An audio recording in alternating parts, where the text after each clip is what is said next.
17,500 में गुजारा करके दिखा इमरान खान। मैं तुम्हें मानूंगा, तुम मेरा प्राइम मिनिस्टर है। अब मैं तुम्हें मान नहीं सकता कि तुम मेरा प्राइम मिनिस्टर है, तू सिलेक्टेड प्राइम मिनिस्टर है। बस मैंने सपोर्ट की थी। कितने बच्चे हैं आपके? मेरे 2 माशाल्लाह बच्चे हैं। आपने खान साहब को सपोर्ट किया? मैंने सपोर्ट किया था, ठीक है। अब मुझे भी बेइज्जती करवानी पड़ती है घर वालों। तुमने ही सपोर्टर किए, तुम्हारे ही दोस्तों ने तुम्हें वोट डाला है ना। मुझे भी जिल्लत का सामना करना पड़ता है। 11 माह में कोई एक अच्छा काम किया है ना आपने? मुझे बता दें, एक भी अच्छा काम नहीं किया। हर चीज में तुमने टैक्स लगा दिया। अच्छा टैक्स लगाया, मैं मानता, चलो मैं मान लिया मैंने, आपने टैक्स लगाया। फैसिलिटियां भी दें ना हमें टैक्स की। अमेरिका वाले टैक्स लगाते हैं, साथ वजीफे भी देते हैं बच्चों से। बच्चे जब बच्चा पैदा होता है वजीफा लगा देते हैं, जब बड़ा हो जाता है उसको जॉब देते हैं, फिर वो टैक्स वसूल करते हैं। आपने सिर्फ टैक्स लगाया है, वजीफा नहीं दिया किसी बच्चे को। 2-3 बच्चा पैदा करोगे, उसके 20,000 रुपए टैक्स देना है। कैसा है यार तू इमरान खान? कोई पैगाम दे।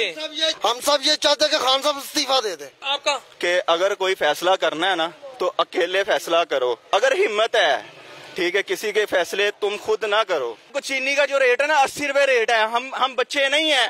जंगीर तरीन ने पैसा लगाया है ना इसके इलेक्शन पे। चीनी का रेट इसलिए 80 रुपए के ऊपर जा रहा है क्योंकि उसने जो पैसा लगाया वो वापस लेना है। जो बंदा पीटीआई में है वो पाक साफ है, जो नून लीग से होके पीटीआई में दोबारा आ जाता है वो हाजी हो जाता है।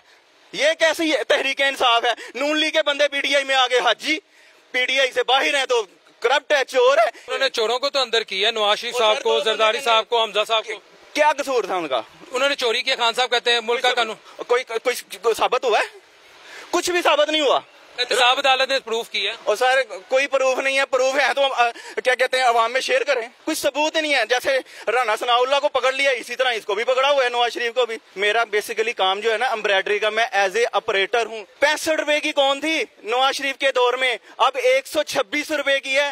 हर बंदा बेरोजगार हो गया। ये बड़े बड़े दावे करता था, मैं मुल्क में गरीब खत्म कर दूंगा, मैं मुल्क में ये कर दूंगा, वो कर दूंगा। कहाँ है?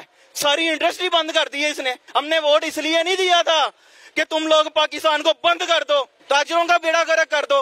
कहाँ से पैसा आएगा? वो कहते हैं मैं ताजरों से टैक्स ले रहा हूँ, 1% लोग टैक्स देते हैं हर चीज। एक टॉफी मैं लेता हूँ ना, उसका टैक्स पे करके मैं लेता हूँ। अगर मेरी बात सुने, मैं मोबाइल में 100 रुपए का लोड करवाया, ठीक है, 35 रुपए मेरे कट गए। इसके बाद क्या जवाब है? कॉल के साथ भी टैक्स हो, मिस कॉल का भी टैक्स हो, मैसेज के साथ एक मरतबा टैक्स होता है, बार बार टैक्स नहीं होता। अगर हमने कोई चीज ली है ना, कपड़ा लिया है, ठीक है ना, खान साहब को बात कौन समझाए? और पता नहीं कौन कैसे कौन समझाएगा उसको। ये मैं आपके गुजर औकात कैसे चलते हैं, कैसे गुजारा? सही बात बताऊं ना, इस टाइम मेरे पास क्या है, पूरी अवाम के पास ना 100 रुपया भी नहीं निकलेगा। 17,500 रुपया तनख्वाह है ना, 17,000 है। अगर तुम हुक्मरान हो ना, एक दिन रिजाइन करो, 17,500 रुपया जो है ना सैलरी पे गुजारा करके दिखा इमरान खान। मैं तुम्हें मानू, मैं खुद मानूंगा तुम्हें कि तुम लीडर हो। 17,500 में तुम गुजारा नहीं कर सकते। ये अवाम की तुमने सैलरी लगाई है, 17,500 दे के घी का रेट इधर कर दिया, चीनी का उधर कर दिया। 17,500 में गुजारा करके दिखा इमरान खान। मैं तुम्हें मानूंगा, तुम मेरा प्राइम मिनिस्टर है। अब मैं तुम्हें मान नहीं सकता कि तुम मेरा प्राइम मिनिस्टर है, तू सिलेक्टेड प्राइम मिनिस्टर है। बस यही कहूंगा। अगले प्रोग्राम तक के लिए अपने होस्ट मोहम्मद बिलाल शफीक को जुवेद रोबन साहब के साथ इजाजत दीजिए। अल्लाह निगहबान।